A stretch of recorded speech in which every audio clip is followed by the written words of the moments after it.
Mga kasamang dagat, nagagawa po tayo ng pataw.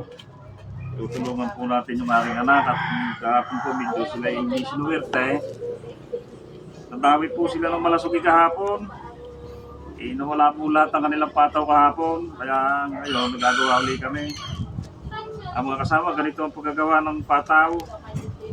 Binibitikan natin para hindi sila maghiwa-hiwalay ang styrofoam.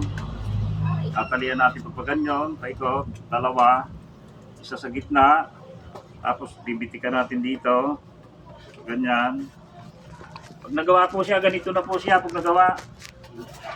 Siya po yung nagawa ng bitikan na ganito na po, may bitik po paganyan, saka dito sa gitna, saka dito sa tabi. Tapos lalagyan natin ng tangkay dito, para yung nakapulong nylon, pag dinawi siya, iikot. Pag dinawi siya ng may tawin na, nakatirik na siya ganyan sa tubig. Ganyan ang kanyang tayo sa tubig. Ito naman po ang kanyang pain. Ganito po siya kahahaba.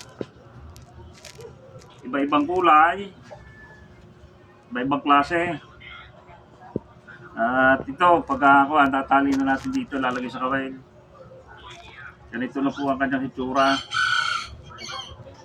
Ganyan po siya kahahaba pagka nakakabit na sa nylon. Mahaba po siya ang pain. Hindi po katulad ng mga pang-ugog na medyo maiksi. Ito po ang kanya sa taw-taw. Mahaba. Mahaba po ang kanyang pain ganito. Madami po kami gagawin. Ito po ang mga gagawin pa. Naubos po lahat ang kanilang hulog kahapon. Yung 15 piraso nilang buya, wala silang na-recover kahapon. Malakas dito ang amihan. Nailayo silang dahil nadalawin nga ng tanigi, ng malasugi pala. Hindi na nila nabalikan yung kanilang buya, nawala na. 2 piraso ang huli nila kahapon. Yung amin namang isang bangka kahapon ang huli, 35 kilo. 18 piraso.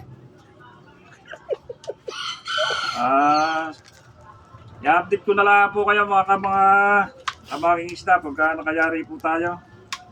Tinutulungan ko muna po sila at mahirap naman po magawa nito.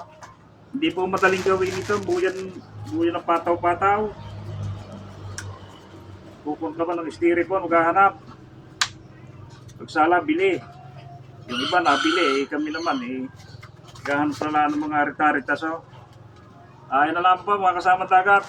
I-update na lang po ulit sa inyo. Maraming po salamat. Lagi na